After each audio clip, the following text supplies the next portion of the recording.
अगर इश्क से है मिला तो दर्द से क्या गिला। एपिसोड 18। वो दोनों फ्लाइट पे बैठ चुके थे, लेकिन आरोही को अभी भी नहीं पता था कि वो जा कहाँ रहे हैं। उसकी तो हिम्मत ही नहीं पड़ रही थी कि वो क्या पूछे और क्या नहीं, और एकांश ने भी उसे बताना ज़रूरी नहीं समझा। करीबन 4 घंटे की फ़्लाइट के बाद जब उनकी फ़्लाइट लैंड हो गई, तब वो तुर्की नामक शहर के एयरपोर्ट पे पहुँचे। तब आरोही ने वहाँ का बोर्ड पढ़ा, वेलकम टू तुर्की। जैसे वो तुर्की पहुँचे, वहाँ बहुत ज़्यादा बारिश हो रही थी। वो दोनों एयरपोर्ट के बाहर आए। कार आने में थोड़ा सा देर हो गई थी बिकॉज़ बाहर बहुत बारिश हो रही थी, इस कारण उनको थोड़ी सी लेट हो गई कार आने में। इस वजह से आरोही थोड़ी बहुत भीग चुकी थी और उसकी भीगी हुई पीले कलर की साड़ी उसके शरीर से चिपकी हुई थी, जिसमें वो बेहद खूबसूरत लग रही थी। एकांश ने भी फ़िलहाल सिर्फ अपनी वाइट कलर की शर्ट और ब्लैक कलर की पैंट पहन रखी थी। कोट उतारकर उसने अपने हाथ में पकड़ रखा था। करीबन जब 10-15 मिनट बाद उनकी कार आ गई तो दोनों कार में बैठ गए और दोनों थोड़े बहुत भीग चुके थे। एकांश ने एक आईब्रो उठाकर आरोही की तरफ देखा और फिर अपनी नज़रें फेर ली। फिर उसने अपना फ़ोन निकाला और फ़ोन में कुछ काम करने लगा। और इस समय में आरोही का दिल ज़ोरों से धड़क रहा था, क्योंकि अभी भी उसको ये सब कुछ एक सपने जैसा लग रहा था। कल तक जिस शख्स के लिए वो तरसती थी, जिसकी एक झलक के लिए भी वो तड़पती थी, आज वो उसके इतने नज़दीक है, एक कार में एक साथ, जिसको वो कह सकती है कि वो उसका पति है। पर अभी तक आगे क्या होने वाला है ये उसको भी नहीं पता। बस यही सब उसके माइंड में चल रहा है। और वो कार की पिछली सीट पे दोनों बैठे हुए थे और आरोही खिड़की से बाहर देख रही थी, बाहर की खूबसूरत बारिश जो उस माहौल को और ज़्यादा रोमांटिक बना रही थी। और आरोही बार बार ये सोच रही थी जो उसने आते वक्त उसकी सास से सुना था, हनीमून। अभी तक उसके दिमाग में चल रहा था, क्या वो सच में एकांश के साथ हनीमून पे आई थी? अगर हाँ, तो एकांश यहाँ पर कुछ ऐसा करने वाले हैं जो शायद उसको तड़पाने के लिए हो, क्योंकि एकांश सच में उसे हनीमून पे तो नहीं लेकर आने वाला। क्योंकि जब उसने उससे शादी करी थी तो उसकी पहली रात ही उसने कह दिया था कि उसे जानवर बनाने में उसका हाथ है और उसका स्वाद वो उसे ज़रूर चखाएगा। तो कहीं वो उसे अपने जानवर बनने का स्वाद तो चखाने नहीं लेकर आया। बस उसे यही सारी चीज़ें उसके दिमाग में चल रही थी। बाहर बारिश पड़ रही थी और बारिश बाहर के माहौल को और ज़्यादा रोमांटिक बना रही थी।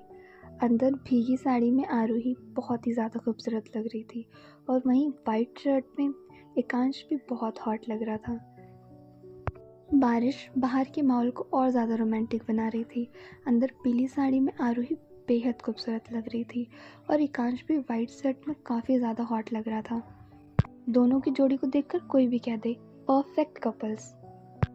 करीबन 1 घंटे बाद जब उनका होटल आ गया, बिकॉज़ होटल एयरपोर्ट से काफ़ी दूर था और ट्रैफिक भी था और बारिश की वजह से आने में लेट हो गया। इसी वजह से गाड़ी कम से कम 1 घंटे में लेट हो गई। इसी वजह से 1 घंटे के बाद वो अपने होटल पहुँचे। एकांश ने वो रूम की चाबी ली और चाबी लेकर वो दोनों रूम में आए। Room number 209। दोनों अपने रूम के अंदर आए। आरोही अभी तक भीगी हुई थी। वो दोनों रूम में आए और एकांश ने अपने कपड़े निकाले और वॉशरूम में जाकर फ्रेश होकर बाहर आया।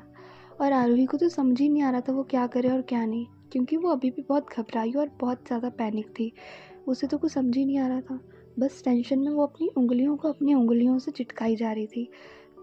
अक्सर वो काम तब करती थी जब वो ज़्यादा स्ट्रेस में होती थी या जब उसे कुछ समझ नहीं आता था कि वो क्या करे क्या नहीं। वो बस खड़ी हुई थी और उसके कपड़ों से नीचे पानी गिर रहा था और उस फर्श को गीला कर रहा था। एकांश को आरोही के साथ उस रूम में बहुत ही ज़्यादा अजीब लग रहा था। एकांश आरोही को देखा और उसे देखकर उस रूम से बाहर निकल गया। आरोही ने एकांश को जाते हुए देखा। उसके बाद वो खिड़की की तरफ आई और खिड़की को देखने लगी। खिड़की से बाहर पानी बहुत खूबसूरत लग रहा था। उसे बारिश बहुत पसंद थी। बारिश उसका फेवरेट मौसम होता था। बारिश को देखते देखते कब समय आगे बढ़ता गया उसे पता ही नहीं चला। बारिश को देखते देखते कम से कम उसे 1 घंटा हो गया और उसे तो पता ही नहीं चला। 1 घंटे तक वो बारिश को बेहद खूबसूरत तरीके से देखते रही।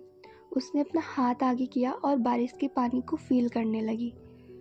वो बारिश के पानी को फ़ील ही कर रही थी कि अचानक से उसके हाथ पे किसी का हाथ फ़ील हुआ और वो इस एहसास को बहुत अच्छे से पहचानती थी। उसकी दिल की धड़कन एकदम से बहुत स्पीड में चलने लगी और उसकी सांसें तो अचानक से एकदम तेज़ हो गईं। 1 सेकंड के लिए तो वो अचानक से चौंक गई और उसके हाथ पैर अचानक से काँपने लगे।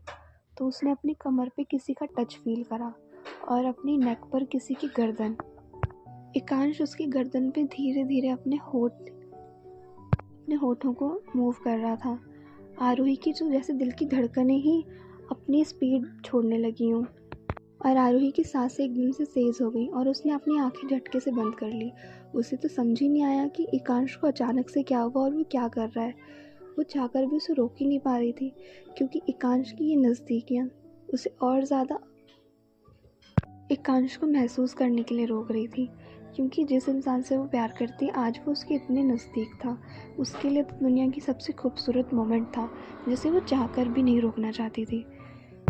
एकांश ने उसकी कमर पे हाथ रखा और उसे अपनी तरफ मुड़ा और उसे खिड़की के ऊपर से बैठा दिया और उसकी कमर के दोनों साइड अपने हाथ रख दिए और उसकी नेक के ऊपर किस करने लगा। आरोही उसे कुछ कहना चाहती थी पर कह ही नहीं पाई क्योंकि सब कुछ इतनी स्पीड में हो रहा था और सब कुछ इतने अचानक और वो खूबसूरत सा एहसास जिसको आरोही चाहकर भी रोकना नहीं चाहती थी। आरोही की सांसें एकदम से गहरी होने लगी और एकांश उसकी कमर पे हाथ रख के उसे अपनी तरफ खींचकर उसकी नेक पर किस करने लगा और आरोही ने अपनी आंखें बहुत टाइटली बंद कर लीं। उसकी दिल की धड़कनें बहुत तेज़ धड़क रही थीं। आरोही की दिल की धड़कनें इतनी तेज़ थी कि एकांश को साफ साफ सुनाई दे रही थी और वो बारिश उस माहौल को और ज़्यादा रोमांटिक बना रही थी। बारिश की बूंदें जो धीरे धीरे ज़मीन पर गिर रही थी, टिप टिप, और वहीं आरोही की दिल की धड़कनें जो एकांश को साफ साफ सुनाई दे रही थी उस माहौल को और ज़्यादा रोमांटिक बना रही थी। आरोही भीगी हुई साड़ी में बहुत ही ज़्यादा खूबसूरत लग रही थी। एकांश ने धीरे से उसे अपनी गोद में उठाया और धीरे धीरे कदमों से उसे धीरे से बेड के पास लेकर आया और धीरे से उसे बेड के ऊपर बैठाकर उसकी पतली सी कमर को अपनी बाहों में लिया और धीरे धीरे उसके नज़दीक आकर उसके होठों के पास आया। इस पूरे टाइम में आरोही ने अपनी आंखें बंद कर रखी थी। वो इस खूबसूरत एहसास को महसूस करना चाहती थी। एकांश ने अपने अंगूठे से उसके होठों को धीरे से रफ किया और अपने होठ उसके होठों के नज़दीक लेकर आया। बिना और कोई रिएक्ट करे उसने अपने होठ आरोही के होठों पर रख दिया और धीरे धीरे उन्हें मूव करने लगा। आरोही की दिल की धड़कनें और ज़्यादा तेज़ होने लगी। जाने अनजाने आरोही का हाथ एकांश के कंधे पे चले गए और वो भी उसको किस में साथ देने लगी। धीरे धीरे उनकी किस और ज़्यादा डीप होने लगी और वो धीरे धीरे आरोही को बेड पर लेटाने लगा। जब आरोही बेड पर लेट गई, एकांश अपने एक हाथ से अपनी शर्ट की बटनें खोलने लगा। उसने ब्लैक कलर की शर्ट पहन रखी थी। उसने अपने एक हाथ से अपनी शर्ट की बटनें खोलकर अपनी शर्ट उतारकर साइड में फेंक दी और वो धीरे से आरोही के पास आया और उसने अपने हाथ से आरोही का पल्लू पकड़ा और उस पल्लू को धीरे से खींचकर उसकी नेक के पास आकर किस करने लगा।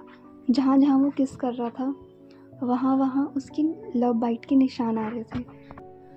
एकांश ने दोनों को एक दूसरे के कपड़े से आज़ाद कर दिया था और वो दोनों उस रूम में थे, कंबल के नीचे। करीबन 3-4 घंटे बाद आरोही की आंखें बंद थी। वो एकांश को अपने बहुत नज़दीक महसूस कर रही थी। एकांश उसके कान के पास आया और उसके कान के पास किस करके बोलता है,